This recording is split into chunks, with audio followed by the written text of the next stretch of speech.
est-ce que vous avez bien dîné? C'était bon? Parfait. Donc, avant d'inviter...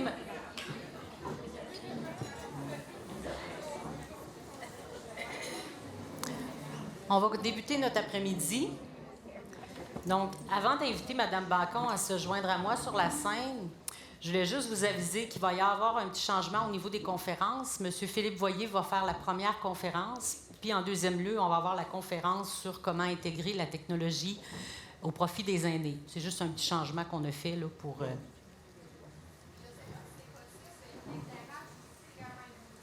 OK. L'éclairage est imposant de ce côté-là. Je ne sais pas s'il y a quelque chose qu'on peut faire. Les couleurs de ce matin allaient mieux. Je fais le message.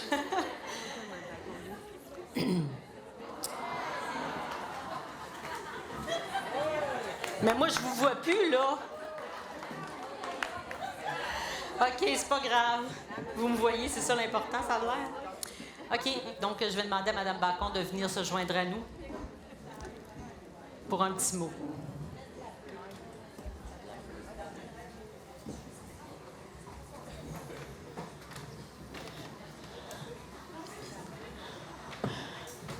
Un poème après un bon repas, j'espère.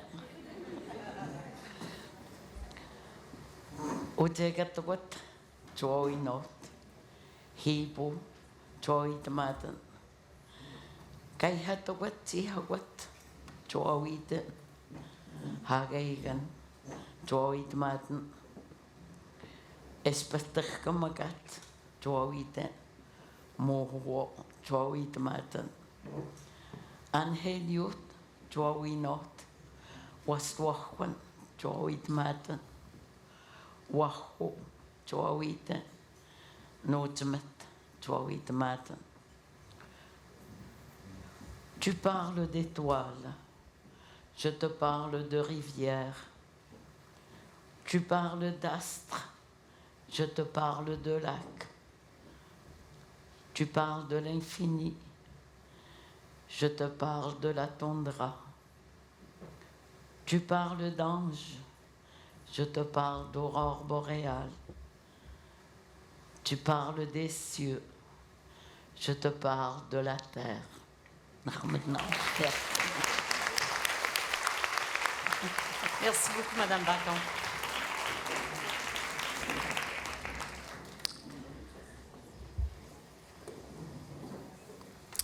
On est rendu maintenant à la troisième conférence de la journée.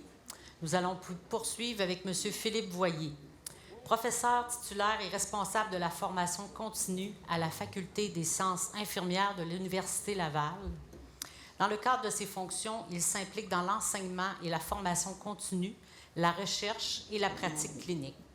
Il est l'auteur de plusieurs livres utilisés au Québec, dans la francophonie canadienne et en Europe, qui lui ont valu de prestigieux prix.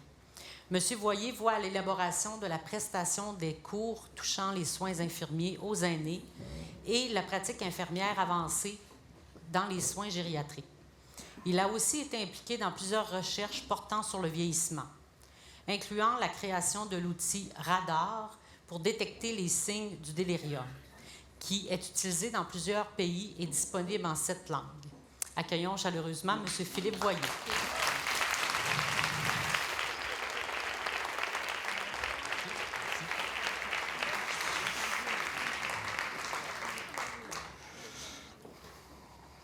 Bon, vous m'entendez bien? J'espère que je vais être à la hauteur de Annick, parce que vous avez une bombe atomique dans votre région. Vraiment. Que du talent, dynamisme et... Donc, charisme aussi, c'est ça le mot que je voulais ajouter. Donc, bien, ça me fait plaisir d'être ici. Je remercie beaucoup l'invitation de 3-4 ans là, pour venir ici à cause de la pandémie. J'étais supposé venir bien avant ça, mais je trouve qu'il n'y a pas meilleure journée là, pour moi d'être ici avec votre thème de la journée là, sur le soutien à la personne âgée. Honnêtement, là, j'écoutais tout ce qui s'est dit ce matin quand j'étais présent.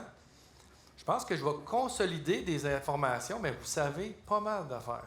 Vous êtes déjà très, très prêts et mûrs à l'innovation parce que tous les jeunes qui parlaient ici, les autres présentations, les engagements au niveau des directions. Il y a plein de principes que je voyais qui sont fondamentaux lorsqu'on veut faire innovation. C'est qu'on veut que les gens du terrain, ça leur tente, puis qu'ils veulent, puis l'ensemble des professionnels et des intervenants, mais on veut les directions aussi qui s'engagent à soutenir parce que ça demeure un défi. Même quand tout le monde veut, même quand le fruit est mûr à cueillir, c'est pas facile de faire de l'innovation. Donc, moi, on m'a demandé un peu de vous parler de, justement, quelques exemples d'innovation que j'ai mis en place dans le continuum. Et je pense que ça pourra vous inspirer ou vous sécuriser par rapport à tout ce qu'on peut faire, par rapport aux défis qui nous attendent. Fait que c'est un peu ça notre parcours qu'on va faire ensemble cet après-midi.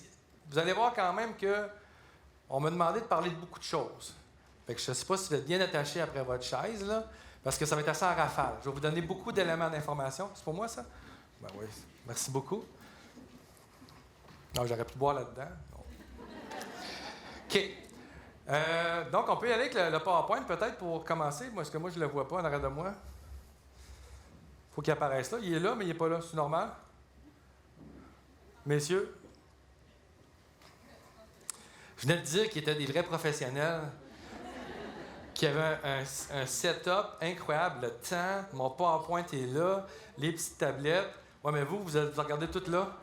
Ah, ils viennent d'apparaître. Excellent. Bon, allons-y. Donc, les innovations essentielles dans le continuum de soins de longue durée pour faire face aux défis du vieillissement de la population. Quand, comment et pourquoi. Dans le fond, première diapo que je vais vous présenter, c'est pour les gens qui seraient dans la salle, mettons, qui se disent là, oh, encore, c'est quoi cette affaire-là? Il faut encore changer, innover, puis ça allait bien, là. Pourquoi qu'ils viennent déranger nos affaires, notre structure? Il nous manque juste du monde. Hein? Il nous manque juste du monde. Donc, je vais essayer de vous présenter que même si ça va bien, votre affaire, si vous gardez le statu quo, ça va mal aller. OK? Fait qu'il faut juste se rappeler, là, en nombre absolu. Ça doit être le pointeur aussi. Ça recule, j'imagine? Oui, ça l'avance. Il y a 2 pitons, puis je suis sur le bord de me mêler. Y a-t-il un pointeur laser là-dessus? Ah, ils me disent non. Je vous ai tellement vanté. OK. Ce que je veux vous porter à votre attention, c'est le 227 000 personnes, mettons, en 2021, de 85 ans et plus. Parce que dans le continuum de soins de longue durée, là, c'est beaucoup eux autres là, qui ont besoin le plus de soins. On passe de 227 000 en 2021, en 2031 à 348 000 au Québec, puis en 2051, 726 000. OK? Fait qu'on ne cherche pas une solution là, pour 3-4 individus là, qui attendent. Là. On a un défi majeur pour faire face aux besoins que ces personnes-là vont présenter. Parce que, pourquoi je m'intéresse aux 85 ans? Parce que des fois, les gens ont 63 ans, puis là, ils disent hey, « je me souviens plus de quelque chose, j'ai-tu de l'Alzheimer? » On se calme. Vous voyez, les 65 ans, là, c'est 0,8 des gens qui ont des troubles neurocognitifs majeurs. Quand on va chez les 75-79, ça ne monte pas tellement encore, 5,9 Quand on arrive chez les 85 ans et plus, on est rendu à 24 donc c'est un quart, puis ça, c'est des diagnostiqués. Dans l'étude canadienne, on a vu que c'était plus élevé ça, les gens qui avaient des problèmes cognitifs. Donc, ces gens-là, encore là, en proportion, si vous dites, moi, j'ai une résidence de 40 résidents, les 40 ont l'Alzheimer, bien, vous avez vu qu'on passait de 227 000, 221 000 à 700, bien là, il faut que vous en construisez un autre puis un autre. Ça finira pas, là. OK? Puis, aux dernières nouvelles, on a des enjeux déjà au niveau des soins à domicile. On a déjà de la difficulté à répondre à tous les besoins qui sont présents. Au niveau de l'hébergement, on a des projections.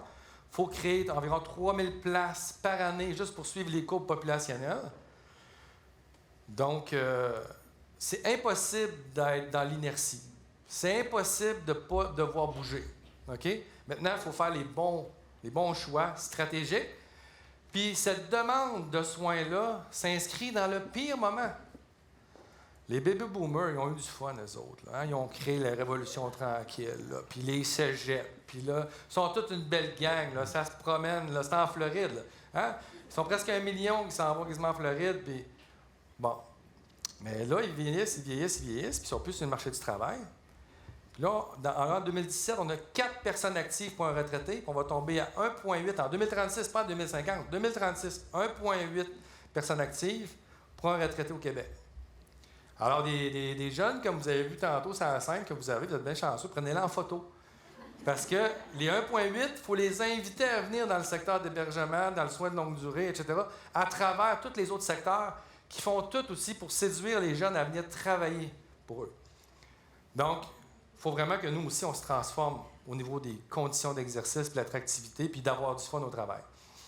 Donc, c'est sûr que moi, ces deux données épidémiologiques-là, bien, ça m'empêche de dormir. Une demande incroyable, puis plus de monde pour soigner. Fait qu'il faut qu'on se dise, bien, qu'est-ce qu'on va faire?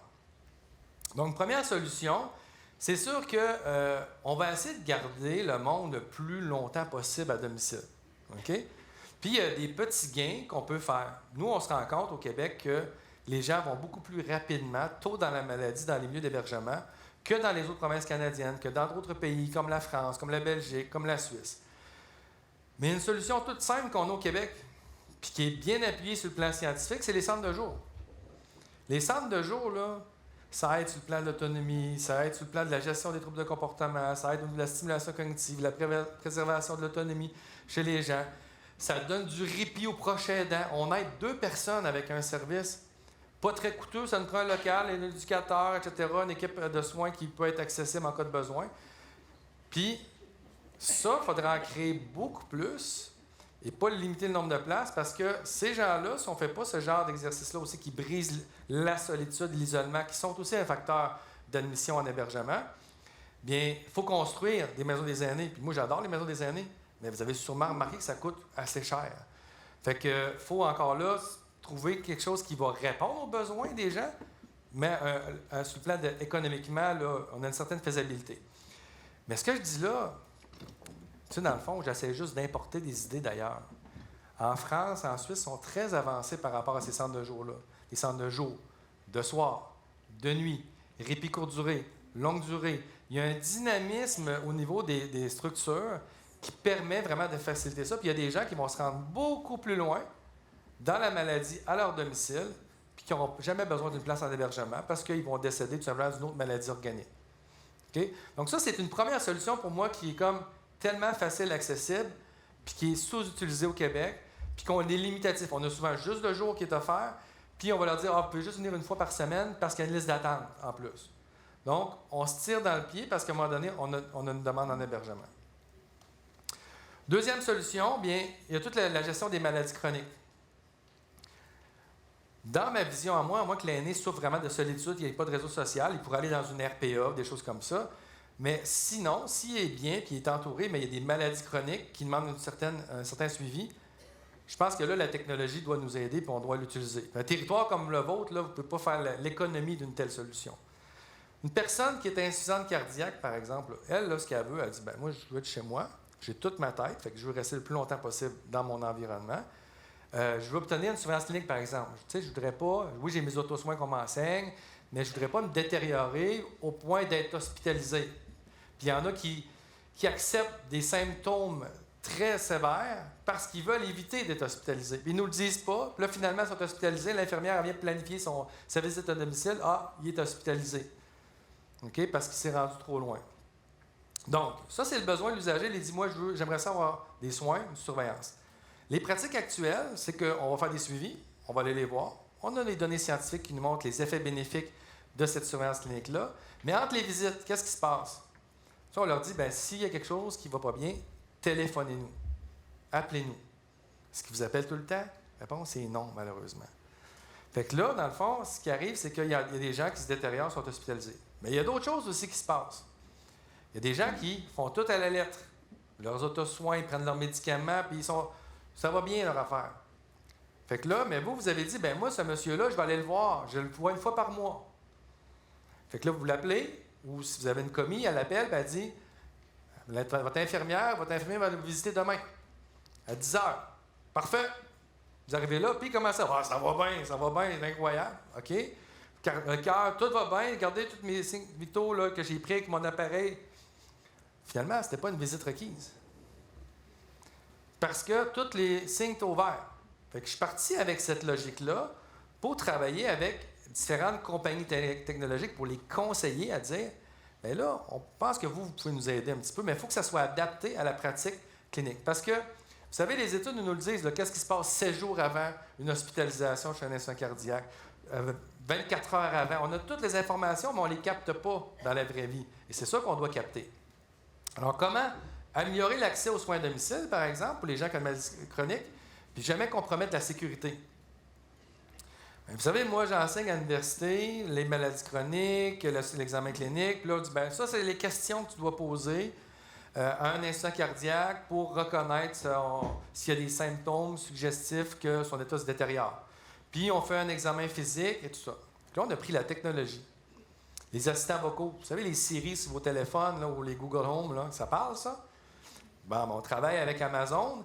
Puis là, Amazon, avec leur système, bien, ils posent des questions à la personne âgée. Les mêmes questions que l'infirmière pose, mais entre les visites. Fait que là, on sait s'il y a des difficultés respiratoires, s'il ne dort pas bien, s'il tousse beaucoup. Fait qu'on a ces éléments subjectifs-là. Puis, ce qu'on ajoute, c'est des pilules électroniques. Là, on sait comment il prend ces pilules. On a une montre connectée. On sait s'il devient bradycarde ou il fait plutôt de l'hypertension. On sait sa fréquence respiratoire également. On a une balance électronique. On est capable de voir. Il prend-tu du poids subitement qui se relie à une surcharge liquidienne qui nous invite alors à intervenir plus rapidement. Fait que là, vous dites, « Hey Philippe, c'est extraordinaire. Toi, t'es donc bien brillant. » J'ai encore copié les autres. Ça fait 20 ans que ça se fait aux États-Unis. Nous autres, je sais pas, on dort au gaz. Nous autres, on aime ça, prendre on gaz. On prend notre gaz, on foule notre auto, puis on visite les gens quand c'est pas toujours utile. OK? Donc, on a la technologie. Et là, bien, dans le fond, vous voyez les tableaux de bord qui te permettent, mettons, que tu es l'infirmier ou l'infirmière à domicile, d'un coup d'œil, tu es capable de voir, il est tout au vert, lui. Fait qu'on va y envoyer un signal pour lui demander, est-ce que vous acceptez qu'on repousse votre visite d'un mois parce que votre condition cardiaque, elle est numéro 1. OK? Fait que lui, il va pouvoir dire non, je vais voir l'infirmière pareil, il n'y aura pas de problème, mais il y en a qui vont dire oui. Puis là, c'est de même qu'on va être capable de commencer à pouvoir aller voir d'autres personnes qui ont besoin de nous autres, mais on n'aura pas compromis la sécurité des individus. Autre élément, des fois, je vais appeler son proche, son fils pour qu'il vienne l'aider, etc. Puis, tu sais, des fois, on veut les rejoindre. Puis là, on passe du temps sur le téléphone. Puis on est après-midi au CLSC. Puis on dit, je vais l'appeler de chez nous à soir, etc. Mais il existe des petits logiciels comme Proximité, qui c'est sécurisé, qui c'est intégré dans le logiciel de soins, qui te permet d'aller écrire là-dedans pour dire, mettons, votre père, là, ça fait 4 jours qu'il ne se pèse pas. Inquiétez-vous pas, tout est beau, mais nous, on a besoin de cette variable-là. Fait que là, c'est le fils, à travers cette application sécurisée-là, que l'infirmière a écrit du logiciel de soins, elle n'a pas changé d'environnement, puis là, ça se rend comme ça. Vous comprenez? Fait que là, on sauve du temps, on sauve de la paperasse. C'est ça, la technologie, comment elle peut nous aider, pour arriver vraiment, comme si vous allez sur une unité coronarienne, aux soins intensifs des centres hospitaliers, où tu as toute la télémétrie, tu as tes paramètres, le personnel médical, l'infirmier est au poste, qui est capable de voir comment sa clientèle elle va. Puis, ils vont voir en conséquence, puis ils réagissent selon les alertes. Mais c'est exactement la même chose vers où on s'en va au niveau du soutien à domicile. Parce qu'on veut votre temps, là, les professionnels, les soignants, est tellement précieux. Je suis désolé, là, on ne peut pas vous envoyer aller voir quelqu'un pour prendre un café. Ça y a fait du bien à sa santé mentale. On va essayer de voir s'il n'y a pas un organisme communautaire ou un petit-fils qui pourrait venir la voir. Toi, comme professionnel, qu'on paye à 80 000 par année, pas sûr. Vous comprenez? Malheureusement, il faut qu'on s'en aille là. Il y a un changement de paradigme à faire. Donc, là, vous dites, mais ça, c'est bien beau ce qu'il dit là, mais on ne verra pas ça avant bien, bien longtemps. Moi, je me suis amusé avec la technologie. Je dis, il faut que les gens le voient pour le croire. Fait que j'ai pris mon monsieur Girard, avec qui je fais plein de vidéos habituellement, c'est mon comédien préféré. Puis, je vais vous montrer juste de quoi ça a l'air. L'assistant vocal qui pose des questions à un insuffisant cardiaque. Lui, il n'est pas insuffisant cardiaque, là, c'est un comédien. Là. Comment que ça se passe? Puis là, lui, en passant, je l'ai testé moi-même. J'ai dit, on va filmer. Puis là, il dit, mais qu'est-ce que je fais, Philippe? Je dis, non, comme d'habitude, tu réponds aux questions. Je voulais voir comment ça allait se passer avec lui. Fait que, on a fait one take qui disent, un tournage seulement pour ces questions-là. Fait que c'est ça que vous allez voir dans la petite vidéo ici. Puis là, si ça marche, notre affaire, je pèse, puis ça part. Puis il y a du son. Bonjour, Monsieur Girard. Êtes-vous prêt pour votre bilan cardiaque? Oui. Est-ce que votre respiration était difficile cette nuit? Non. Tout quel comédien. Est-ce que vous avez poussé beaucoup cette nuit? Non. Est-ce que vous vous sentez étourdi ce matin? Non. Il regarde la Est-ce que caméra de vous temps avez en fait de temps. l'insomnie cette nuit? Non. Est-ce que votre niveau d'énergie a diminué significativement au courant des 2 derniers jours? Non. Avez-vous par moment des douleurs à la poitrine? Non. Est-ce que votre appétit a diminué significativement au courant des 2 derniers jours? Non.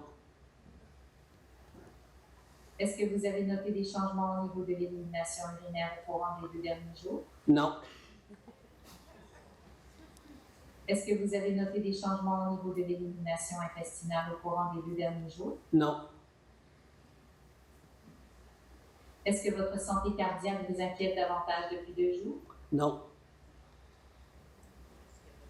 Merci. Votre bilan cardiaque est complété avec succès. Bonne journée. Donc, ça, c'est le scénario avec les résultats normaux, parce qu'avec le temps que j'ai disponible et tout ce que je vous ai montré, mais j'ai les résultats anormaux, puis là, il y a des sous-questions qui s'ajoutent, etc. Mais, dans le fond, un instant cardiaque, qui a une littératie en santé, une certaine littératie en technologie, parce que ce ne sera pas pour tout le monde, on le sait, il faut commencer à quelque part, bien, au moins, cette personne me pose ces questions-là, mais évidemment, il y a les objets connectés en plus. Mais là, son tableau de bord, bien, lui, on est capable de voir que, lui, il est comme le deuxième nom, là. Ben là, on ne voit pas très clairement, mais c'est pas grave. Mais vous comprenez le principe. Il y en a qui ont du vert, il y en a qui ont du jaune un peu, il y en a qui ont du rouge. C'est tout simplement avec une intelligence d'alerte reliée à la condition de santé de la personne. Donc, l'autre élément, c'est l'adhésion au traitement. Il y a quelque chose encore là, on n'exploite pas au Québec, c'est les piluliers électroniques, les piluliers virtuels, pour connaître l'adhésion au traitement des gens. Parce qu'il y a des taux d'hospitalisation très importants qui sont reliés à ça. Puis il y a de la vieille technologie qui existe, puis de la nouvelle. Puis là, ce que je vais vous montrer là, on utilise plus ça au Québec en santé mentale, alors que chez les personnes âgées, on devrait également utiliser ça. Lorsqu'une personne, par exemple, ne prend pas ses médicaments ou elle pourrait oublier de prendre ses médicaments en tant que tel. Donc, c'est une conférence pour démystifier. Je vous épargne toute la littérature scientifique parce qu'il y en a abondante sur les impacts d'un tel pilulier, sur les taux d'hospitalisation chez cette clientèle-là, et l'adhésion qui passe de 47 % en moyenne à 98 %. OK? Ça, bien, vous allez voir, dans Perspective infirmière, j'ai un article qui va sortir le printemps prochain, qui est accepté, un article scientifique, qui présente ces résultats-là. Mais si vous êtes vraiment impatient, écrivez-moi, je vais vous envoyer l'étude. Bon, donc, alors on va voir comment que ça fonctionne, ces petits piluliers-là. Là, mon comédien, il fait une grosse performance ici, quand même, vous allez voir. J'ai dit, mets la table, là, puis tu répondras à l'appareil quand ça... Parce que là, on fait travailler l'assistant vocal puis le pilulier. Ça, c'est nouveau en passant.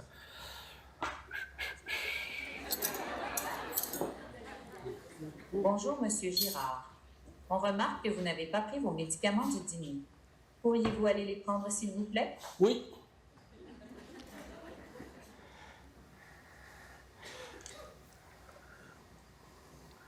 Donc, vous allez voir la cellule. Oh, il n'a pas pris la bonne. Fait que tu as une alerte. Fait que là, il faut que tu prennes la prochaine. Là, il est correct. OK? C'est banal de même, OK? C'est vieux comme le monde, ça. Nous autres, encore là, on laisse ça dans les boulamites, on laisse les autres provinces, les autres pays utiliser ça. Puis ça permet d'éviter les problèmes d'adhésion au traitement qui sont fondamentaux sur, évidemment, la condition des gens. Puis encore là, bien, on introduit proximité avec ça. Donc, pour qu'on puisse parler, parce que des fois, tu n'auras pas toujours besoin de faire l'intervention toi-même comme professionnel. Fait que des fois, tu vas plus passer par le proche. Puis là, ben, nous aimerions vous aviser que votre père ne consomme pas ses médicaments tels que prescrits. Pourriez-vous le contacter? Puis bon, tu sais, fait que des fois, tu vas faire des premières interventions comme ça pour les impliquer, pour, encore là, éviter d'être sur le téléphone, mais travailler en termes de sécurité. Puis ça laisse une trace dans le dossier officiel aussi du patient. Fait que c'est un potentiel qui est quand même important parce que, avec la collaboration de l'équipe de Mme Rose-Bush, qui est très généreuse, quand je parle à la demande de son équipe, je pourrais-tu savoir combien il y a d'insuffisants cardiaques qui reçoivent des visites d'une infirmière aux soins à domicile? Fait que là, j'obtiens les résultats par magie. Fait que vous avez, il y a 41 326 personnes. Fait que là, on a dit, mettons que l'appareil fait sauter une visite sur 4. Ça veut dire que je viens de libérer à peu près 10 000 places pour d'autres personnes, sans jamais compromettre rien de la santé aux individus. Vous comprenez? Donc, c'est ça la technologie Non, mais c'est impossible de faire mieux. Ça prend plus de monde, plus de monde. Moi aussi, j'en veux plus de monde, mais ça descend. Ça descend. Ça, c'est des politiques d'immigration, c'est pas dans mon champ. OK? Fait que j'essaie de travailler avec ce sur quoi j'ai quelques idées. Troisième solution, faire évoluer nos milieux d'hébergement. Hein, ça, c'est ici que, dans le fond, je vais comme un peu vous inspirer, mais je ne suis pas sûr que je vais vous apprendre beaucoup. Après avoir entendu ce que j'ai entendu, puis en plus, j'ai manqué le principal, là, la première conférence d'Annick, qui a eu Innovation debout. Là. Bon, c'est sûr que c'est un peu gênant. Moi, je viens de l'extérieur. Il faudrait que j'aie Innovation, sinon, elle en a eu, elle est chez vous, en tout cas. Je dis ça de même, là. Donc, non, vous comprenez bien mes blagues. Donc, allons voir l'évolution. Faut-il changer de modèle? Ah, parce que pour moi, pourquoi les maisons des aînés, c'est quoi cette affaire-là? Pourquoi ils ont fait ça? Là? Moi, je trouve que tout était correct. Là. Moi, mes résidents, là, ils se plaignent pas. Mes résidents, moi, OK. Fait que là, on regarde ça. On dit ça, c'est des photos que j'ai prises. Je vous dis pas où, mais ça ressemble pas mal à beaucoup de milieux. Une espèce de corridor avec un ascenseur au bout, avec du matériel, les poubelles, le fauteuil roulant, un long corridor. T'sais. Donc, après ça, on a la salle de bain. Hein, c'est un vrai spa. Je pense que tout le monde va aller se laver là. C'est très attrayant. C'est chaleureux. Puis, dans la cuisine, c'est une belle décoration résidentielle. Là, le chariot à droite. Ça, c'est dans la cuisine, ça. Donc, l'autre côté. Donc, fait que, tu sais, l'architecture, on met les gens disent, ouais, mais Philippe, l'architecture, là, le béton, mettez pas d'argent là-dedans, là. Faut vraiment mettre de l'argent dans les individus. Ben oui, je suis d'accord, mais on peut faire les deux parce qu'il faut construire 3000 places par année anyway, puis il faut en rénover. Fait que si tu en rénoves en plus, essaie donc de mettre en place les bons principes. Parce que, tu sais, là, on dit, hey, moi, mon poste infirmier, il est où? Je vous rappelle, moi, je suis infirmier, puis je suis fier de l'être. Mais des postes infirmiers comme ça, là, ça ne donne pas grand-chose pour les résidents et les résidentes. Ça utilise bien du bien carré, OK? Dans les modèles novateurs, là, c'est tout électronique, appareil mobile, ça se fait dans l'aire de vie des résidentes et des résidents. Si on a besoin de parler de façon discrète de quelque chose, on peut aller dans le salon familial ou encore, si c'est en lien avec un patient, on va dans la chambre du patient et ainsi de suite. Mais là, vous dites, ouais, mais lui, il triple là-dessus. Mais les résidents, je te le dis, moi, mes résidents sont heureux. Mais en fait, il y a des études qui ont interrogé les résidents, en fait, qui ont été posées des questions sur qu'est-ce qu'ils aiment de leur milieu de vie ou qu'est-ce qu'ils n'aiment pas. Puis qu'est-ce qui se dégage, en fait, des milieux plutôt dans une approche institutionnelle, ce qu'on a fait au Québec là, depuis toujours, à peu près jusqu'à ce changement drastique-là, avec la nouvelle politique d'hébergement, de soins de longue durée, puis avec les maisons des aînés. Bien, ils nous disent, nous, on s'ennuie, on trouve que les activités offertes sont ennuyantes, on se sent isolé, on se sent en captivité, puis on ne se sent pas comme chez nous. OK? Parce que c'est sûr que vous autres, là, dites, mais ça, je suis surpris, moi, mes résidents me disent qu'ils adorent ça. Non, ils vous disent qu'ils vous adorent, qu'ils vous aiment. Puis la désirabilité sociale est très élevée, là. Commencera pas à être très critique, là, quand tu es en perte d'autonomie ou des problèmes cognitifs, puis ton jugement est altéré, on se comprend. Donc, c'est pour ça que, non, eux autres aussi, quand on leur pose des questions, pour ceux qui sont en mesure de répondre, bien, ils ont quelques commentaires qui nous disent qu'on pourrait s'améliorer. Fait que là, on dit, est-ce qu'il y a des alternatives? Puis là, tu sais, le gouvernement est arrivé avec les maisons des aînés.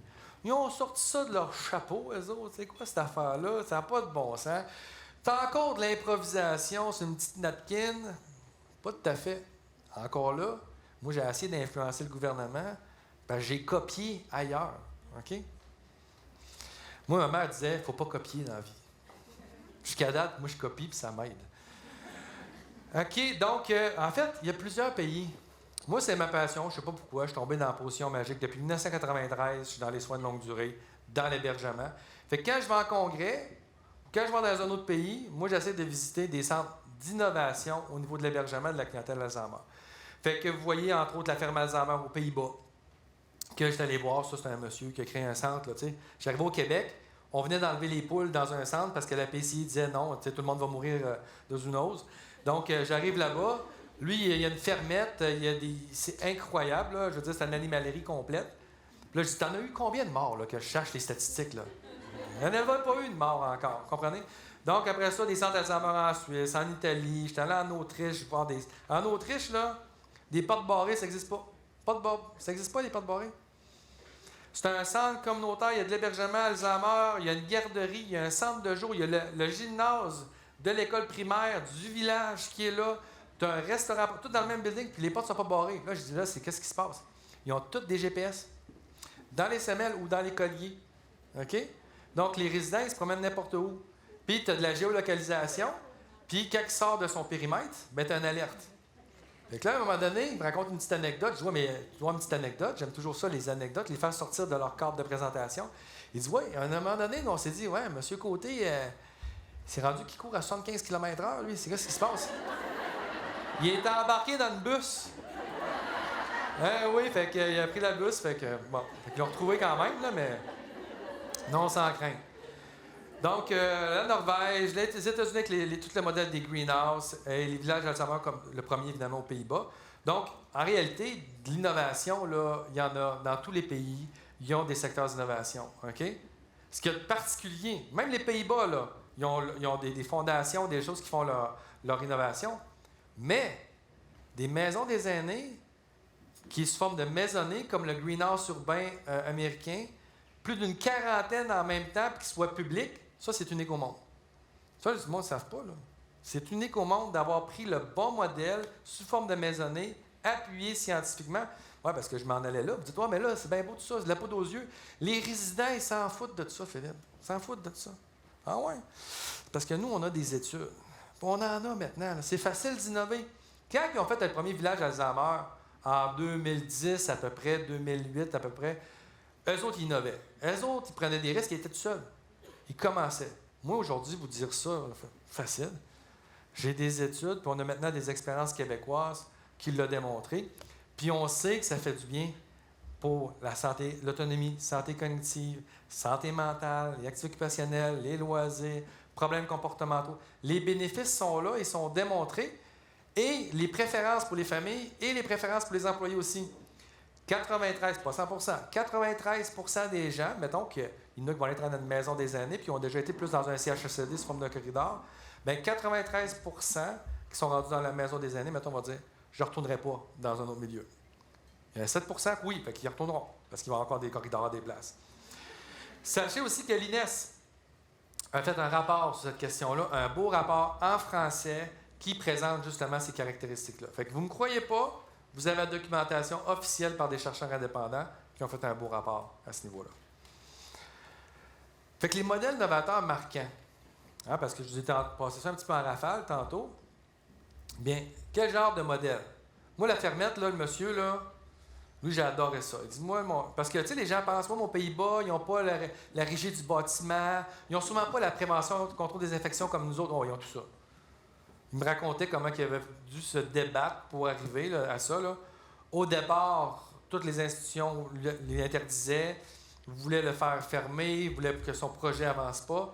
Puis ça a fini que, aux Pays-Bas, en Hollande, il y a un roi, que le roi a télévisité ça, puis il a dit c'était la fierté de la Hollande. Fait que, tu sais, dans l'innovation, tu peux partir des fois qu'on te peinture dans un coin, puis ça finit que c'est la fierté du pays.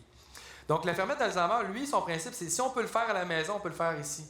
Fait que lui, il a travaillé avec ça, avec des citoyens, avec des représentants d'usagers, pour dire, mais oui, mais vous, un foyer avec du bois, là, vous en avez un chez vous? Pourquoi mes résidents n'en auraient pas? Si vous en avez un, ils ont le droit d'en avoir un, ce pas des citoyens de deuxième ordre. Il a fait du chemin avec ça. Et c'est ça qui a permis, justement, d'avoir plein de maisonnées. Puis là, tu as des gens d'un stade léger, modéré, sévère de la maladie qui sont là. Tous les stades s'y retrouvent. Puis évidemment, leur interaction avec ce que l'environnement offre est ajustée, adaptée selon leur niveau. Une particularité de ce milieu-là, les animaux, ça l'amène des bénévoles. Lui, il y a 64 résidents, il y a plus de 150 bénévoles. Puis là, j'étais là, c'est impressionnant. Qu'est-ce qu'il leur fait faire? Il dit justement, là, je ne sais plus quoi leur faire faire. Chaque lapin a sa boîte, sa maison. Il dit il dit, il faut que je me trouve de quoi. Des principes qu'il a fait aussi dans son coin, lui, dans un quartier résidentiel, fait qu'il a mis un parc. Puis là, vous voyez, il n'y a pas de neige, fait que c'est pour ça qu'il y a une table de ping-pong extérieure, mais pour amener la communauté, dans le fond, dans l'environnement pour les résidents et les résidentes. L'autre modèle, c'est le modèle Greenhouse. Le modèle Greenhouse, là, lui, c'est ils mangent ensemble, ils conversent entre eux, ils prennent des décisions et se réalisent ensemble. La simplicité de ce modèle-là est impressionnante, puis ses résultats aussi. eux, là, ils ont dit, écoutez, pour les gens qui ont un perte d'autonomie sévère ou avec des troubles cognitifs, c'est que ça devient très, très dur pour le proche aidant.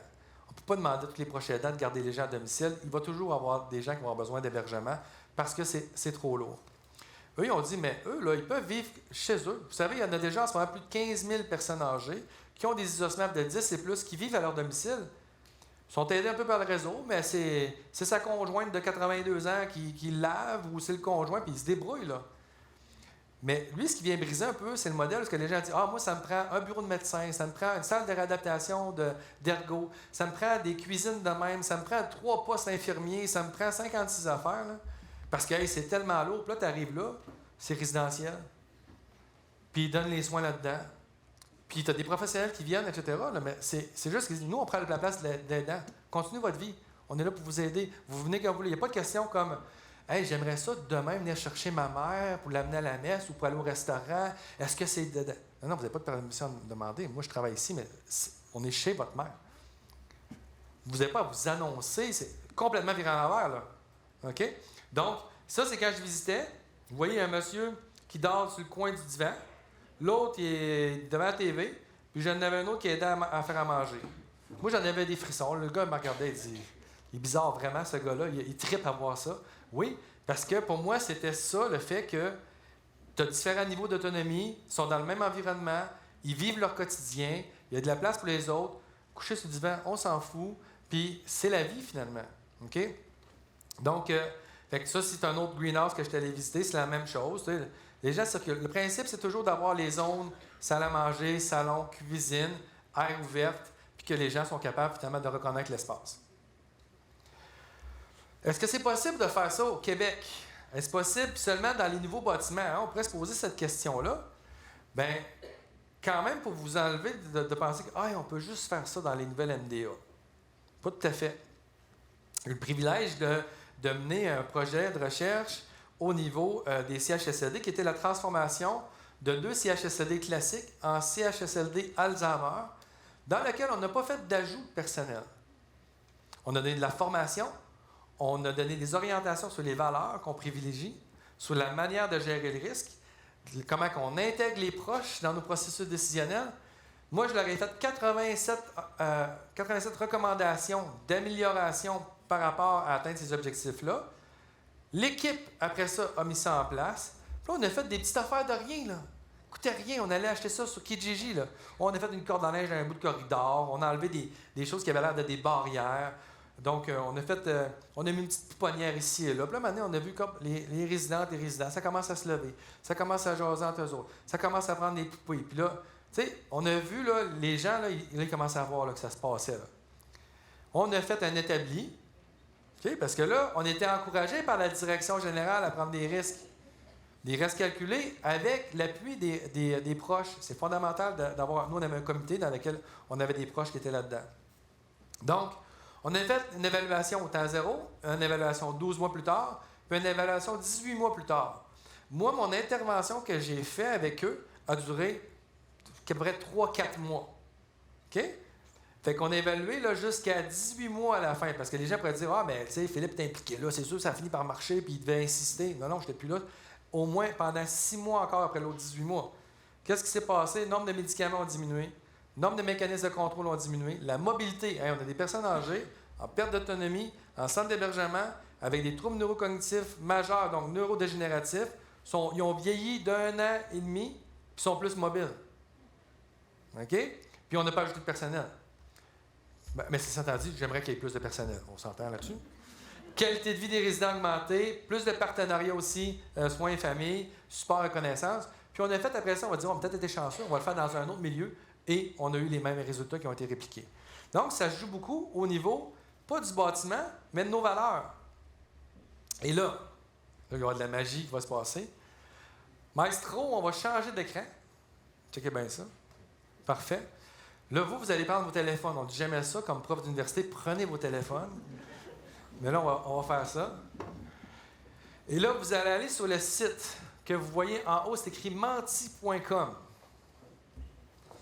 Mais ça, vous devez prendre votre téléphone. On fait ça live, là. C'est parce que je vais vous poser des questions, vous allez répondre. Si vous n'avez pas de téléphone, vous pouvez juste regarder puis suivre. Vous êtes pas... Ah, bien, tantôt, on a donné le réseau Ceux qui n'ont pas le réseau, vous ne pourrez pas jouer. Ceux qui ont le réseau, qu'on avait donné l'adresse tantôt, vous pourrez jouer.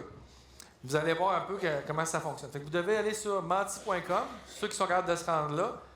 Puis après, ils vous demandent dans une petite fenêtre des numéros. Vous rentrez le 86 02 74 3. Est-ce qu'on a une personne qui a réussi? Il n'y a personne qui a réussi?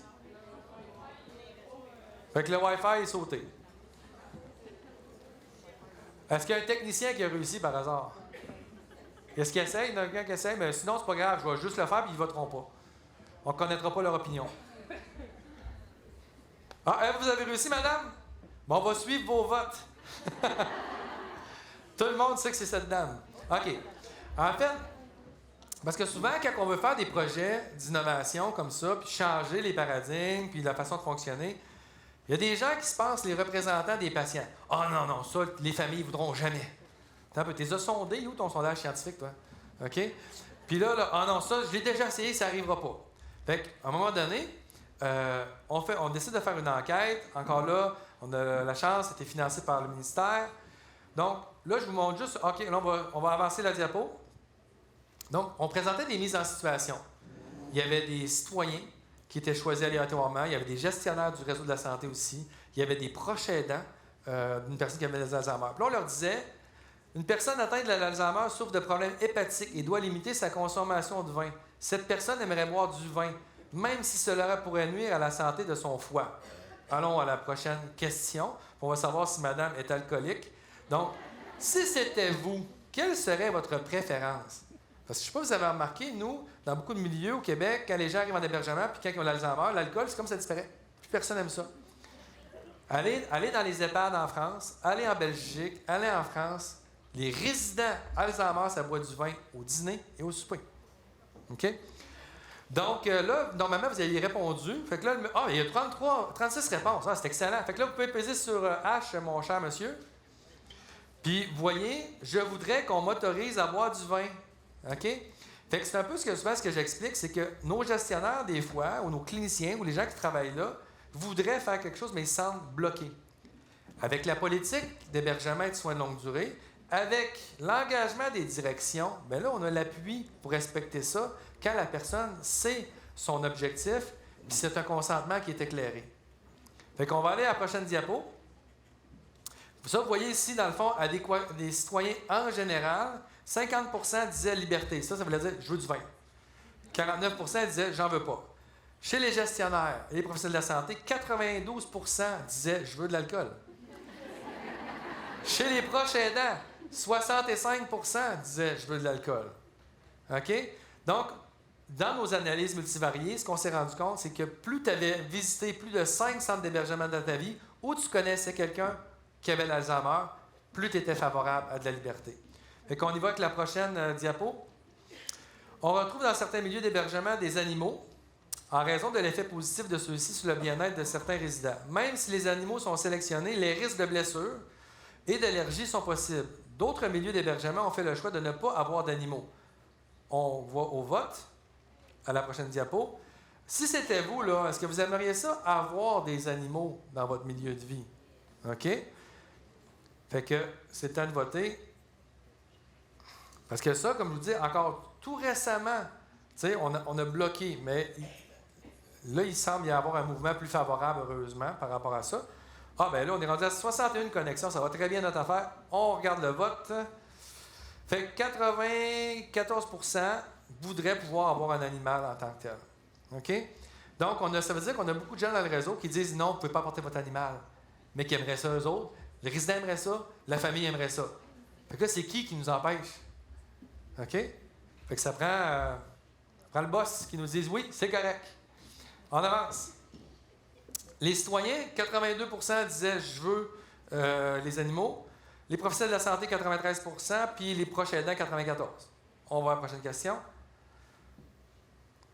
Mise en situation. Dans la plupart des milieux d'hébergement, l'horaire de soins d'hygiène et médicaux est souvent prédéterminé. L'heure du lever, du coucher, des repas sont déterminés par les employés pour répondre aux besoins des résidents à des heures précises, comme la distribution des médicaments, déjeuner, etc.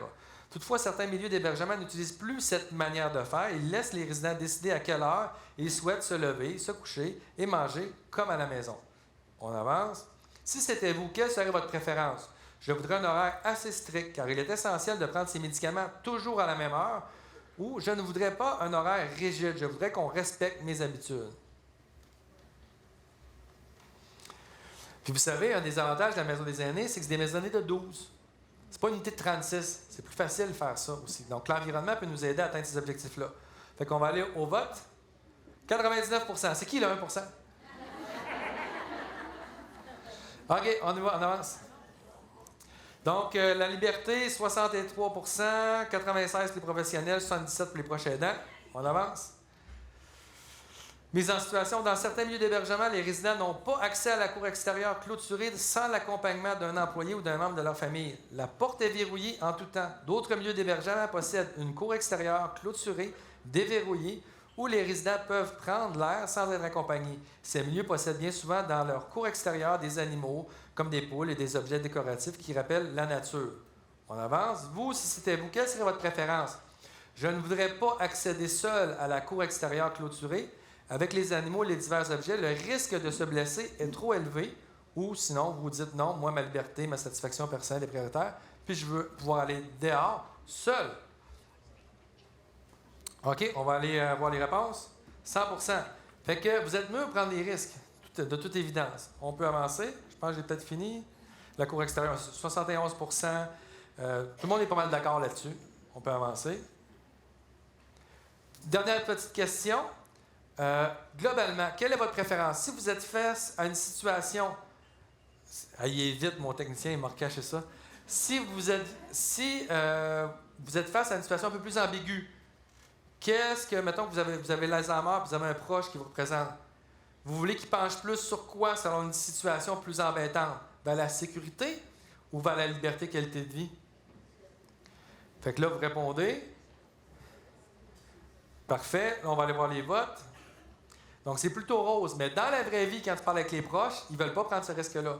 Fait que vous devez leur dire avant d'avoir l'Alzheimer. OK? Je veux de l'air un petit peu. OK? Moi, j'étais allé à la chasse, j'étais allé à la pêche, j'ai pris l'avion, je fais du skidoo, je dors dans le bois. Fait que laisse-moi de la liberté un petit peu. OK? Parce qu'il y en a qui ont été capables de prendre des risques. C'est bon, on va switcher sur notre PowerPoint. Alors, comment changer les choses? Hein? C'est bien beau ça, mais comment on peut changer les choses? Bien, c'est le fun, il y a des experts qui se sont intéressés à cette question-là. Comment concilier le milieu de soins et le milieu de vie pour justement prendre des décisions qui soient un petit peu plus équilibrées.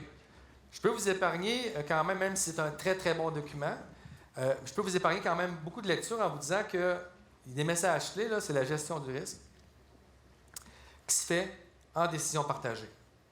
C'est la meilleure manière de gérer toute situation qui est embêtante par rapport à lorsqu'il y a un risque qu'un aîné est prêt à prendre et que nous, on n'est pas toujours prêt à prendre.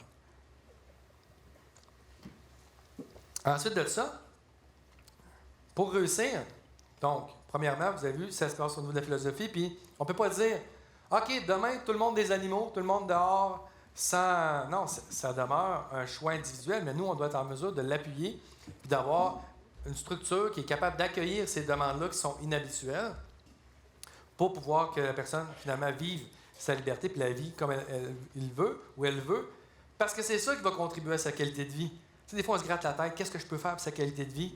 Bien, demande-y, ou demande à son proche, puis permets-y de vivre ce que cette personne-là veut. Et après ça, il y a quand même des collaborateurs qu'on a besoin. Service alimentaire. Encore là, hey, là, vous dites, hey, Philippe, vous voyez, il fait du recyclage quand il donne des conférences. Une étude de 1993. Non, c'est juste pour vous dire encore comment on dort au gaz. Sur le manger-main. Le manger-main, c'est des belles petites bouchées. Bien, je vais aller à la prochaine. C'est que tu as le même repas que tu peux le faire en manger-main. OK? Pour les personnes. Ça fait quoi? C'est que nous, au Québec, là, la personne s'alimente seule. Puis là, à un moment donné, ben, elle veut s'alimenter avec ses mains. Puis là, comme on n'a pas le manger-main, elle dit non, je vais l'alimenter. Là, Fait que là, on l'alimente. Mais il y a une étape entre les deux. C'est de faire du manger-main. Ça, c'est les services de cuisine qui doivent nous aider pour faire ça. Puis là, vous dites, hey, ça, c'est ingénieux, mais on n'est pas rendu là, puis il doit y avoir personne qui est rendu là. Non, ils sont rendus à leur 3e édition du livre sur le manger-main en Suisse. OK? Pas une joke, là. J'étais dans leur congrès, il y a encore 2-3 semaines, j'avais une conférence là. Sur le dîner, qu'est-ce qu'on mange? Ça, c'est la photo de là longtemps, mais c'est encore la même affaire. C'est des concours de chefs sur le manger-main. Les chefs, elles se présentent à la fin, puis c'est qui le chef de tel EMS, ça s'appelle comme ça, des CHSLD, qui gagne. Puis là, c'est savoureux, là. Fait que quand on a fait, moi j'ai voulu amener ça au Québec, entre autres avec Humanité, mais il a fallu que les cuisiniers se pratiquent, là. Tu fais pas ça de même, là, mais au moins il y a des livres de recettes, puis ils finissent tous par y arriver. Donc, c'est pas infaisable. Mais ça, c'est le service des cuisines. C'est pas notre job des intervenants, mettons, de soins ou sociaux, etc. Puis là, des gens disent, ouais, mais Philippe, la texture, qu'est-ce qui se passe avec la texture dans ces cas-là? On peut faire les textures, mais parce qu'on me posait souvent cette question-là, je suis allé me promener un petit peu dans la littérature. C'est quand même le fun. Il y a une méta-analyse sur cette question-là de la Cochrane Library. Si vous ne connaissez pas ça, c'est pas grave, mais c'est ce qu'il y a de plus prestigieux, rigoureux dans l'analyse de toutes les données scientifiques qu'on a sur un thème. Alors là, qu'est-ce qu'ils nous disent, eux autres? OK, ils nous disent que le changement de texture, là, OK, mettons, les liquides épaissis à la consistance miel avaient un impact immédiat positif sur l'élimination des aspirations chez les aînés atteints de troubles neurocognitifs majeurs et dysphagie. Donc, quand ils étaient en clinique, ils changent la texture, vidéofluoroscopie. Hey, ça marche, ça! Mais là, les chercheurs ils ont continué à étudier les autres. Puis là, on dit, par contre, après un suivi de 3 mois, un plus grand nombre d'incidents de pneumonie a été observé chez les participants recevant des liquides de miel que chez ceux recevant des liquides de nectar ou de liquides réguliers. Ils se sont rendus compte que ça laissait plus de particules dans le système digestif, au niveau de la trachée, puis qu'il y avait finalement plus d'aspiration. Et on continue, on dit, de plus, les participants ayant reçu des liquides épaissis présentaient, ou encore des aliments, les deux, une plus grande incidence de déshydratation, d'infection des voies urinaires et de fièvre par rapport aux participants buvant des liquides réguliers avec la posture du menton vers le bas. Fait que quelque chose qu'on fait depuis des siècles et des siècles, on est sûr que c'est juste du positif, pas si clair que ça. En fait, à très court terme, on a plus de désavantages que d'avantages. Moi, ça m'a frappé, ça, parce qu'il n'y a personne qui m'avait dit ça. C'était pas ma job d'aller dénicher ça, mais on me l'avait tellement servi longtemps que même moi, je ne mettais pas ça en question. Mais c'est à ça que ça sert, la recherche. Puis là, c'est pas une petite étude, là, c'est une méta-analyse. Donc, l'autre secteur, j'étais content de voir la présentation, ça n'a pas été arrangé avec le gars des vues, mais les loisirs. Les loisirs, ça, c'est majeur. Déjà, dans les maisons des aînés, on les a doublés, mais c'est pas encore assez. Dans les études scientifiques sur les troubles de comportement, les 3 causes les plus fréquentes des troubles de comportement, ce qui affecte tous les intervenants, c'est l'ennui, le manque d'interaction sociale, puis la douleur ou le malaise. Les loisirs, là, pour l'ennui, là, puis les interactions sociales sont super pour ça. Ils peuvent nous aider énormément. Donc, il faut leur faire le plus de place possible. Puis, par rapport à ça, bien, ils en ont présenté eux autres même des études. Fait que là, je ne m'étendrai pas là-dessus, mais c'est juste pour vous dire, oui, moi j'en ai mis juste une. Oui, il y a des études qui nous démontrent clairement les avantages de leur faire plus de place. Mais eux autres aussi, par exemple, il faut qu'ils innovent. Parce que des loisirs, bien, ça serait le fun des fois du soir, le week-end. Il y en a qui sont souples, il y en a qui sont généreux, il y en a qui sont assez rigides. OK? Et donc, les loisirs, il faut s'adapter aux besoins de la personne, à son état d'éveil également. Et, par exemple, au niveau du temps de planification, des fois, là, les gens sont dans leur bureau, je planifie. Moi, mais c'est le meilleur moment de faire tel loisir. OK? Je ne trace pas un portrait ici, parce que de toute évidence, on a un groupe très motivé. Donc, mais il faut qu'on se déplace. Les loisirs, juste dans une salle multifonctionnelle, OK? Ça existe encore, mais c'est limitatif, puis ça ne va pas rejoindre tous les résidents et résidentes.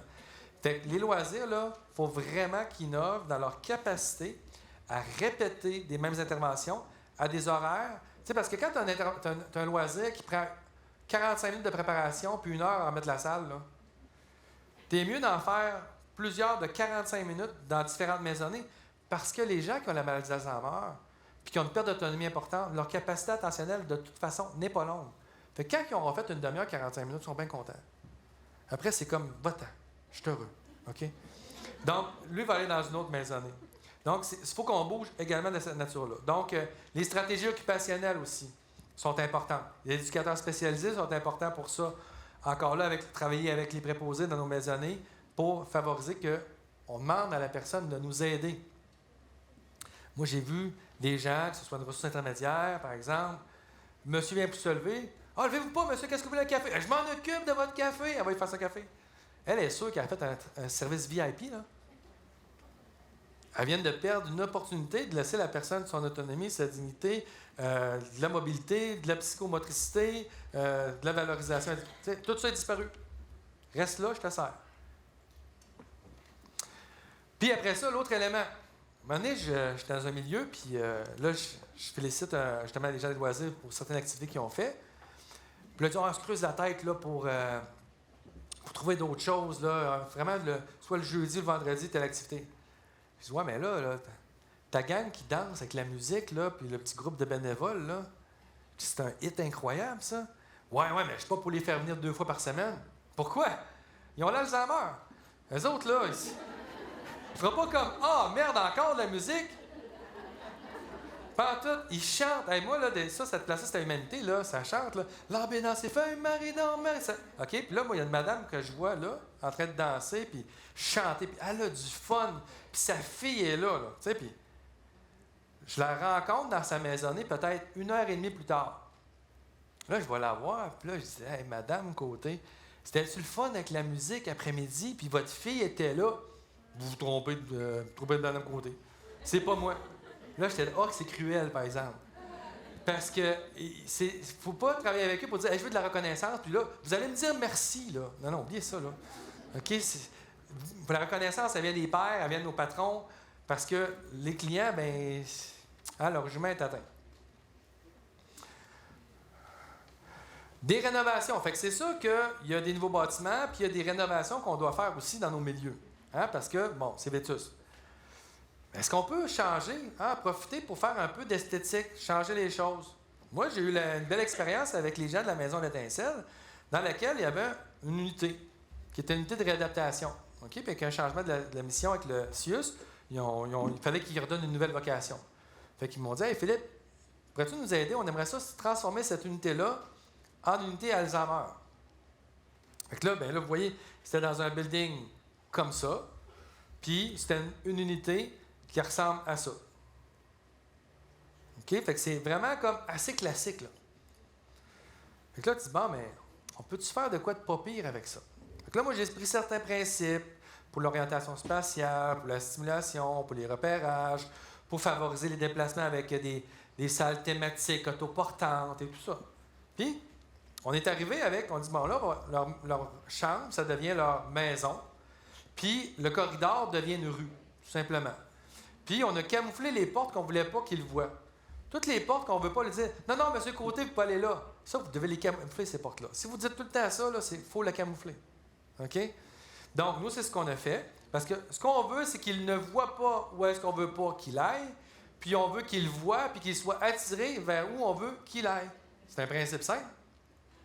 Donc, on a mis des panneaux de réminiscence, par exemple. Encore là, ça fait des sujets de conversation quand la famille est là ou avec le personnel, quand la personne marche. En plus des images, on va toujours essayer de mettre des objets qui peuvent manipuler en lien avec ce que c'est représenté. Ça, c'est à Montréal, fait qu'il y avait une petite histoire à ce moment-là sur la visite du pape, comme vous pouvez voir. Après ça, on a fait le marché. Là, c'est un corridor, fait qu'on prend des imprimés, puis on met des objets qui peuvent manger. OK? Et entre autres, leur expérience avec les croissants, entre autres, puis les petits pains, ça a été vraiment qu'il a fallu qu'ils contrôlent ça. Parce qu'ils les mangeaient. Puis ça venait jouer sur leur appétit du midi. Fait que là, il faut juste qu'ils calculent quand est-ce qu'ils en mettent pas, ou qu'ils en mettent un petit peu moins, en contrôlant la chicane. Mais ça fait des repères spatiaux. Fait que si, dans le fond, on a camouflé ce qui était le petit poste infirmier, on a créé un bungalow, puis dans le bungalow, qui était la salle de réadaptation, on a fait une salle familiale privée. Simplement, avec le petit poêle, avec la salle de bain, petite cuisine, petit salon. Tu sais, c'est rien de majeur, mais ça change complètement la dynamique du milieu, là. Le personnel ne porte plus d'uniforme, évidemment. Fait que là, on a créé un espace où est-ce qu'on a mis un salon avec la salle à manger pour que vraiment, on a camouflé les autres portes. OK? Et juste des changements comme ça de configuration physique, OK? C'est pas juste esthétique, cosmétique. OK? On a des études scientifiques qui font des avant, après, avec le même personnel sur place, sans avoir mis de formation, puis on voit les impacts sur les résidents. Parce que tu comprends que si tu n'as pas 3-4 résidents qui est devant la porte et que tu es en train de dire de ne pas aller là, genre cette porte-là, OK, qui est dans un bout de corridor, bien évidemment, tu viens d'aider énormément ton personnel puis tu viens d'enlever une frustration aux usagers. Puis évidemment, bien, il va y avoir des constructions neuves, comme par exemple vos maisons des aînés. Hein? Donc, moi, j'ai aussi aidé à Québec, Humanité, qui a été créée, pour lequel, dans le fond, on prend le même principe. Dans le fond, les conseils que j'ai donnés aux gens d'Humanité, c'est les mêmes conseils que j'ai donnés aux gens des maisons des aînés. Okay? Donc, c'est sous forme de maisonnée, dans laquelle, finalement, vous voyez, ça ressemble beaucoup au greenhouse que vous avez vu tantôt. Donc, on a une section qui est vraiment la cuisine, la salle à manger, le salon. Le but, c'est qu'ils soient capables de repérer l'espace, mais qu'ils soient quand même en mesure pour nous, le personnel, de les voir tout le temps. Vous comprenez? Et là, quand ils sortent des chambres, ils vont au salon, et ainsi de suite. Puis, évidemment, les gens, là, ils sont tout le temps dans le salon. Tous mes salons à date, là, ils étaient trop petits. Parce que j'ai toujours sous-estimé, parce que juste avec 10, 12, 15 résidents, les familles sont plus présentes aussi. Ils passent plus de temps, ils créent des liens avec les autres résidents et les membres des autres familles, ce qui fait que des fois, dans le salon, il y a vraiment beaucoup de monde. Leur chambre, on la personnalise. Ils amènent leur ameublement complètement. Là, les gens disent « Ouais, mais là, les soins, les maux de dos, etc. » Non. Bien, comme les greenhouses américains, comme les villages Alzheimer, etc. Comme les 15 000 et plus qui sont à leur domicile. Vous comprenez? Donc, on prend pour acquis, il y a des choses qui sont fondamentales, mais pas toujours par rapport à d'autres dimensions. Comme les douches, les gens disent « Les douches, pourquoi les douches, etc. » Bien, les douches, écoute, les douches italiennes, là, il ne sort pas de sa chambre, là, tout dénudé, ou tu n'as rien à traîner. Tout se passe dans la même chambre. Ces médicaments sont là aussi. Ça simplifie le travail énormément du personnel, puis c'est associé à beaucoup moins de troubles de comportement. C'est pour ça que ça a des douches. C'est pour ça que dans les EMS, par exemple, en Suisse, ça fait 2 que je visite, des centres d'hébergement là-bas, il n'y a plus de bain. Ils n'ont même plus de bain, les autres. OK? En France, eux, ils vont garder un bain ou 2, puis le reste aussi, ils vont mettre des douches dans les nouveaux établissements. Il ne faut pas avoir peur des douches. Non, vous allez voir, vous allez les aimer. Fait que c'est ça. Vous voyez, là, il y a toutes sortes de monde. La humanité, là, les gens disent ça. Ouais, mais ça, c'est pour les jeunes. Ça ne marchera pas, cette patente-là, quand ça va être tous des gens bien avancés. On est rendu à 65 % des 170 résidents, c'est des ossements de 10 et plus. Fait que ce que j'ai vu à l'international, dans les villages Alzheimer, dans les greenhouse, on vit la même affaire. Ça se mélange. Les gens sont réunis par passion et intérêt. Donc, quand on joue le hockey, que tu sois un isosmap de 12 ou de 7, si tu aimes le hockey, tu t'intéresses au hockey. Puis si tu es un employé qui aime le hockey comme préposé, nous, on va s'assurer que tu vas aller travailler là. Fait que toi, tu n'oublieras pas d'ouvrir le poste de TV. Après ça, c'est les salles thématiques. C'est tout simplement le but. Tu rends ton corridor, tes aires de vie les plus intéressantes possibles pour qu'il y ait le moins le goût de rentrer dans les chambres des autres résidents. Parce que vous les avez vus tantôt, nos corridors. Ils ne sont pas très intéressants. Fait que c'est sûr que dès que tu as une chambre d'un résident ou d'une résidente qui est belle, ils veulent aller là. Puis ils disent, sortez-là de là. Hein, faites de l'errance intrusive. Il y a des altercations, il est dérangeant. Mais non, c'est ta configuration qui ne vaut pas cher, la livre. OK? En plus, on leur dit, tu as 3 teintes de couleur pour ta chambre. Tout le même lit d'hôpital. On vous fournit les meubles. L'aîné à l'Alzheimer, trouble de mémoire. Et où ma chambre? Et où ma chambre? C'est sûr. Ils sont tous pareils. C'est comme si, voyons, à quoi qu'on a pensé? Mais ça change. C'est ça la beauté, ça change. Après ça, bien évidemment, moi j'étais content parce que là, évidemment, ça c'était secteur privé. Fait que là, je leur dis, écoute, je dis, moi, là, j'aimerais ça briser un mythe. Là. Les gens d'Alzheimer, ça peut boire de l'alcool. Fait que là, il dit, ouais, je vais te faire un bar. Oh, ben un bar, je voulais juste qu'il ait le droit, là. Non, il dit, moi te faire un bar. Parfait. Fait qu'à Humanité, il y a un bar. Et c'est l'activité la plus populaire. L'espace. Oh non, c'est pas une joke. Ça, c'était pas une joke, OK? Le vendredi, c'est l'espace cellier. Toutes les familles, mon rez-de-chaussée, que tout le monde dit il est grand, il est trop petit déjà.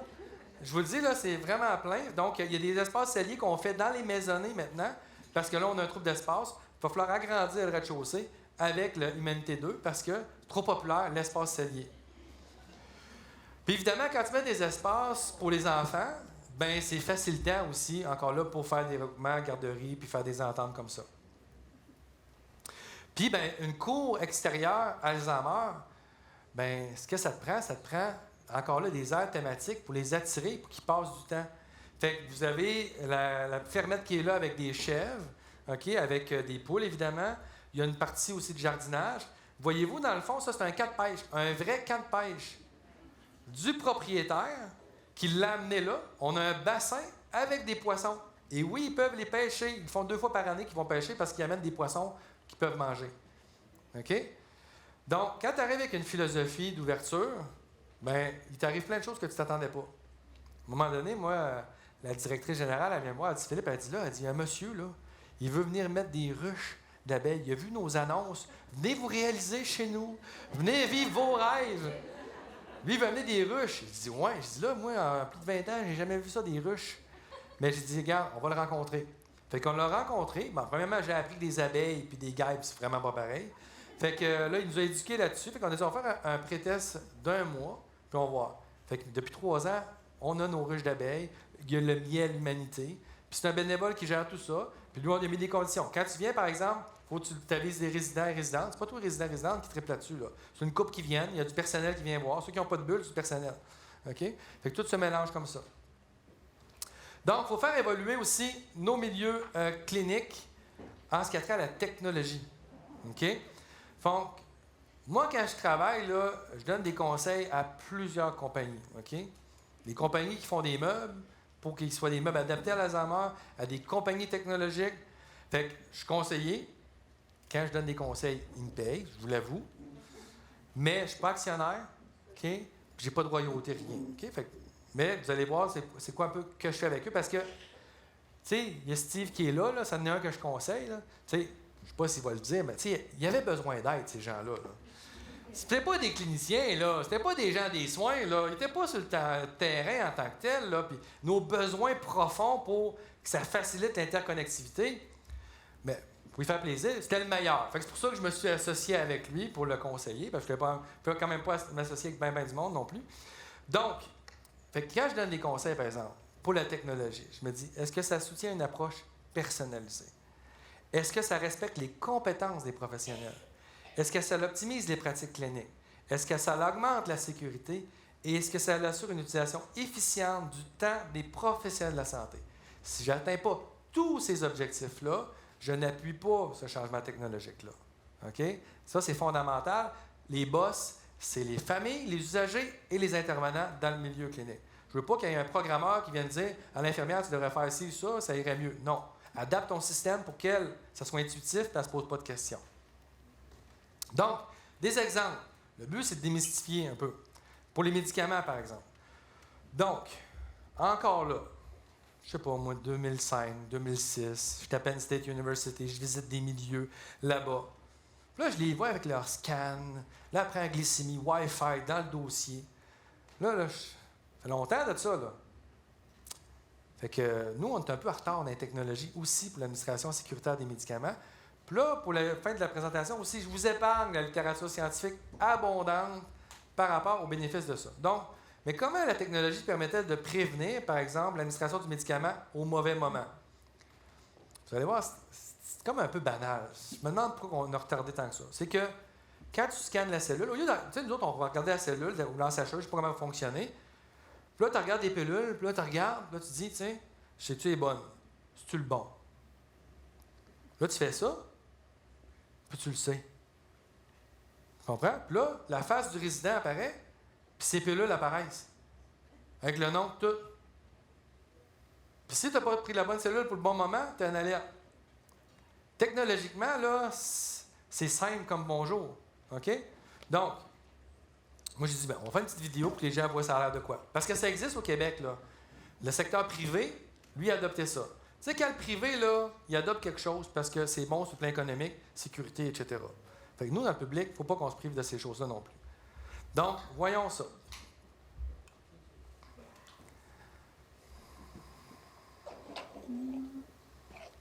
Ça va vite, surveillez ça. Oups! Erreur. T'as pas pris la bonne cellule, ma chère? Et voilà. Et là, t'as les pilules, t'as son visage. That's it. Tu t'en vas voir ton résident. Je veux dire... Bonjour, M. Delisle. C'est juste aussi simple que ça. Donc, on remercie Sophie qui s'est prêtée au jeu. C'est tourner ça à Québec. Donc, on va juste montrer une autre affaire. Comment la technologie permet de prévenir l'administration de surdosage de médicaments. OK? Donc, dedans, vous allez voir encore, on scanne pour la cellule. Puis là, vous allez avoir les alertes en tant que telles. Je pense que c'est celle-là aussi que j'ai le thème. Celui-là, administration, PRN. Bon, c'est ça, vous avez les alertes. On va aller voir ce que ça dit quoi. Parce que là, j'ai juste sélectionné une coupe. Là, je ne sais plus c'est lequel. Bon, prochain résident. Ouais. Ah, merde. Excusez. Je pense que je suis à la bonne. Ce que je veux vous dire, c'est qu'il y a aussi le time. Tu sais, des fois, tu as des résidents qui ont 2 times, là, qui se lèvent le matin. Bien, tu as aussi qui te le dit de scanner que tu l'as enlevé le time. OK? Fait que ça t'évite d'oublier. Parce que plus tu veux mettre de la flexibilité dans tes routes d'administration de médicaments, puis tu as plus de chariots, des choses comme ça, bien, ça te prend un système pour éviter les oublis en tant que tel. Donc, on y va. Non, on y va pas. Je vais repaiser une fois, d'après moi, puis là, si je pèse, ça va être correct. Non. Oui, et voilà. Pardon.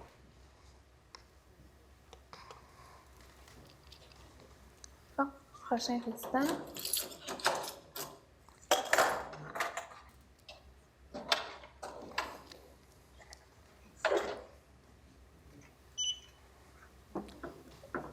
OK. La bonne journée, le bon moment, la bonne personne. C'est les bonnes choses. Oh, j'ai aussi un timbre à retirer. Parfait. Bonjour, Monsieur Lefebvre, ça va bien? Très bien, merci. J'amène vos médicaments. En premier, je vais juste enlever le patch dans votre dos pour pas l'oublier. C'est beau, c'est fait. Donc, vous êtes bien Monsieur Jean-Guy Lefebvre? Ben oui. Oui, j'amène vos médicaments de ce matin, le 17 août. Oui. Je voulais savoir, Monsieur Lefebvre, comment ça va votre genou ce matin? Et ça va pas bien, là. Non? Ça me fait mal encore, là. Depuis mon opération, là, ça n'a pas arrêté. Ça continue, là. J'aimerais ça avoir un médicament contre la douleur, là. Parfait. Je vais aller voir ça, je vous reviens tout de suite. Ça sera pas long.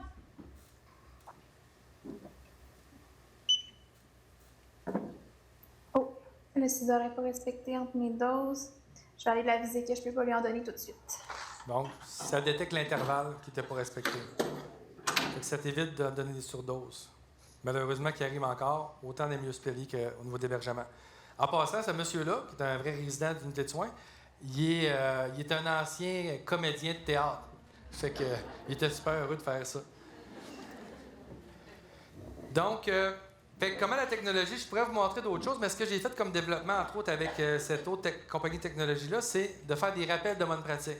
Fait que, par exemple, vous êtes une infirmière ou une infirmière auxiliaire, vous êtes en ARI, c'est un préposé, puis là, il est rendu qu'il va donner un 4e PRN d'antipsychotique pour troubles de comportement dans un intervalle de 2 semaines.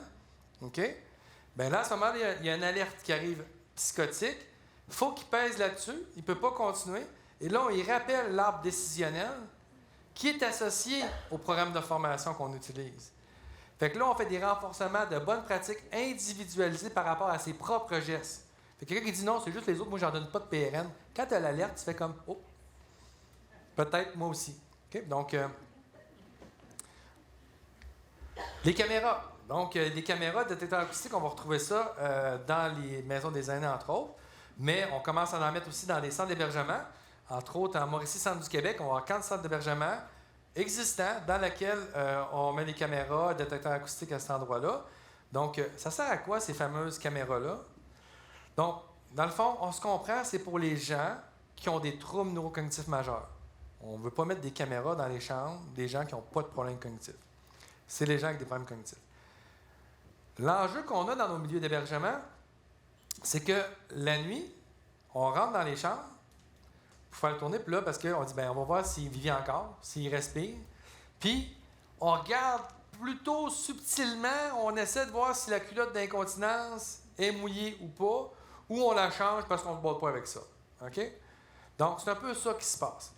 Et moi, dans les projets vitrines, entre autres, on n'avait même pas de technologie, puis on a dit, écoutez, on va attendre d'avoir que ça bouge un peu ou qu'on entend quelque chose avant d'aller dans les chambres. On a tout coupé les PRN de nuit dans le projet Vitrine, juste en attendant d'avoir des signaux au lieu de faire une tournée. Le problème qu'on avait, c'est qu'il fallait qu'on soit assez précis pour savoir lesquels qui, dans le fond, avaient plus tendance à remplir comme il faut leur culotte d'incontinence la nuit. Fait qu'eux, on y allait quand même de façon plus stratégique. Maintenant, en passant, il y a une autre technologie qu'on utilise au des taux d'humidité, mais je n'ai pas le temps de vous en parler aujourd'hui, mais qui est extraordinaire. Mais là, le but ici, c'est qu'on ne veut plus rentrer dans les gens, mais les gens resteraient nerveux un peu, j'y vais pas, tu sais. Si j'ai manqué quelque chose. Donc, évidemment, nous, les familles autorisaient, puis ils prenaient les risques avec nous pour le laisser dormir, parce qu'il y a des avantages sur l'humeur, l'état de conscience, nous d'être alerte dans le jour, puis participer aux activités. Mais avec les caméras, on était les premiers à installer ça au Québec à Humanité, probablement au Canada, puis là, on est capable de faire 16 tournées la nuit, parce que, dans le fond, ça prend 30 minutes pour voir dans toutes les chambres, pendant un minimum de 10 secondes, avec détecteur acoustique. On est obligé d'entendre ce qui se passe dans la chambre. Le surveillant nuit n'a pas le choix. On fait toutes les chambres, toutes les aires communes, le rez-de-chaussée, le stationnement souterrain et la cour extérieure à toutes les 30 minutes de cette manière-là. Et quand quelqu'un se lève, des fois, les gens ont mis un tapis sensitif. On avait des gens qui sont sur un autre écran les plus à risque de chute. Fait que là, quand le surveillant nuit voit que telle personne bouge, l'alerte n'a même pas parti que lui a envoyé. Il dit, Monsieur Côté, il est réveillé, il commence à bouger dans son lit, puis on y va. Là, on prévient des chutes de cette manière-là. Donc, on préserve le sommeil, on prévient des chutes, on prévient des altercations. Il y a un résident qu'on surveillait sa chambre parce qu'on voulait savoir quand est-ce qu'il sort, lui. Fait que c'était juste le devant de la chambre parce que lui, quand il rentrait dans les chambres des autres, c'était un petit peu plus dangereux la nuit. Fait que ça nous a aidé à gérer de cette manière-là. Puis pour le personnel, ce que ça faisait, ça permettait l'entraide entre les unités, entre les maisonnées, entre les étages. Parce que sinon, les gens disent, bien là, j'irais bien t'aider, mais si l'autre sort et je ne suis pas là, il arrive de quoi, je vais être blâmé. Bien là, les caméras, ça permet ça.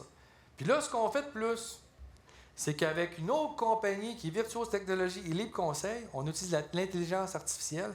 Fait que quand le surveillant de nuit ne voit pas les caméras qui doit faire une tournée visuelle, l'intelligence artificielle détecte les chutes qui pourraient arriver dans les autres chambres qu'on n'est pas en train de surveiller à l'aide des caméras. Là, les gens ils ont de la misère à croire ça. Moi, je l'ai vu.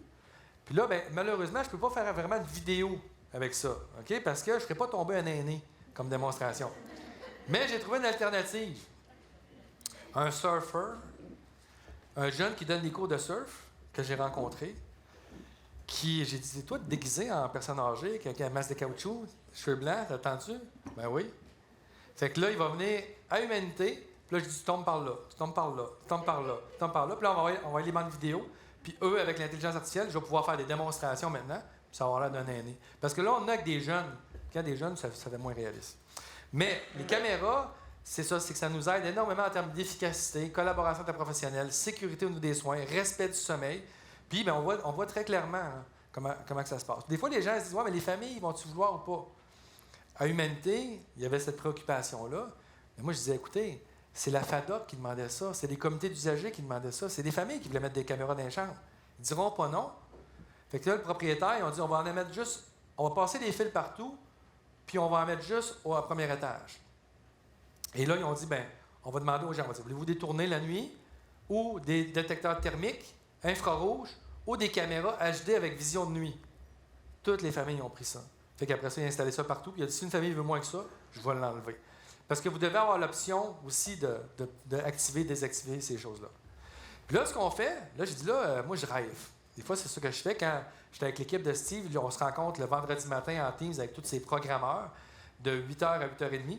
Là, j'ai l'air d'un grand chef, je me sens vraiment tout puissant parce que là, j'évoque un peu mes souhaits, mes fantasmes. Puis là, je dis à un moment donné, je dis, écoute, ce qui serait le fun, là, c'est quand l'infirmière fait son examen post-chute. Bon, je suis dans le dossier électronique. Puis là, il faut que je fasse mon rapport de chute aussi, puis qui va aller à qualité, sécurité et compagnie. Mais là, il faut que je remplisse un autre formulaire. Il faudrait que les deux formulaires se parlent, puis que les mêmes données pertinentes se retrouvent aux deux endroits. Mais l'autre affaire, c'est qu'il faudrait que je voie la chute. On peut-tu accrocher un extrait vidéo de la chute? Puis là, il dit, pourquoi tu demandes ça? Je dis, ben oui, mais les études nous montrent que, malheureusement, nos rapports d'accident, 50% de ce qu'on écrit, c'est erroné. On ne les voit pas toujours, les chutes, où on a oublié une patente, où on est débordé. OK? Fait que là, ce qu'on fait, c'est qu'on a en temps réel les chutes, on accroche la bande vidéo dans le rapport d'accident et dans le dossier, et sais, des fois, la famille, il faut les aviser, évidemment. Puis là, ils disent, vous me rappellerez demain, là, si... tu sais, comment il va, mon père, j'aimerais ça avoir des nouvelles. Maintenant, je suis dans un bureau. Moi, mes idées viennent du terrain. Ah ouais, c'est ce qu'on fait, je vais aller te voir parce que là, j'essaie de rejoindre quelqu'un, il faut que je donne un suivi de post-chute à un monsieur pour lui dire que son père va bien. Ah, mais c'est une perte de temps, ça? Lui, il veut savoir si ça va bien. Elle est poignée au téléphone. Il faut qu'elle rappelle, là, elle est rendue avec 22 petits papiers. Fait que là, je dis, on va prendre ça avec proximité. Là, je dis à Steve, avec ton équipe, là, il faudrait qu'elle puisse écrire dans la note dossier, aviser le proche, sécuriser avec proximité. Hey, votre père va bien. Ben, c'est ça qu'on fait. Fait que c'est pour ça que j'ai du fun. Conclusion. Donc, ma conclusion pour aujourd'hui, je pense que c'est assez évident que la demande dans les soins de longue durée est en forte croissance. OK? L'offre, elle, ben, au niveau des ressources humaines, en tout cas, il y a une décroissance de ressources humaines. Mais notre objectif, c'est de suivre la demande de soins. On ne peut pas se permettre de dire, ben là, désolé, monsieur, on ferme les portes de l'urgence, c'est vous qui allez mourir ce soir. OK? Non, il faut qu'on donne des soins. Le statu quo est donc, pour moi, tout à fait impossible et inacceptable.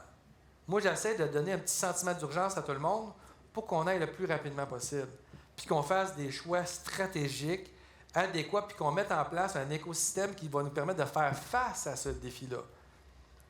Parce qu'on va faire face à ce défi-là. Sinon, on va attendre la pandémie de perte d'autonomie Alzheimer en 2031, 2035. Puis là, ils vont dire, Philippe, pourrais-tu des conseils? Oui, je suis prêt.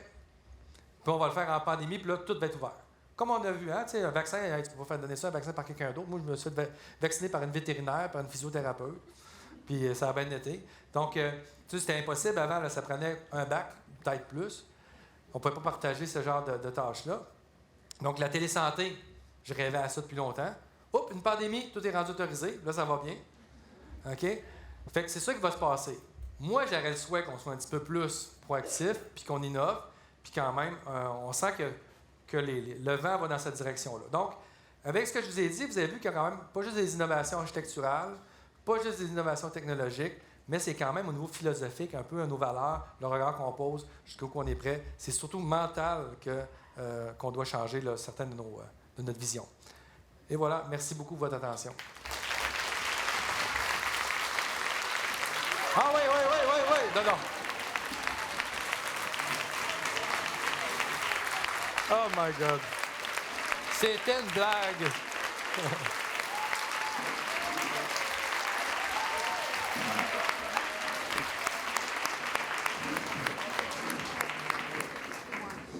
Fait que là, avais-tu une paire de questions? Non, je pense que c'est terminé, là. Hein? Oui, c'est ça. Parfait. En plus d'avoir eu l'ovation, vous avez eu des cris aussi, en plus. Oui, non, c'est ça, là. C'est ça, Annick, là. Je t'ai dépassé. Oui, Annick, là. Merci, M. Voyer. On va aller à la pause. Vous pouvez faire comme ce matin, aller là-bas au niveau de... à la même place qu'on est allé ce matin chercher notre collation et notre dîner. Donc, vous pouvez vous rendre là, puis on va recommencer tantôt.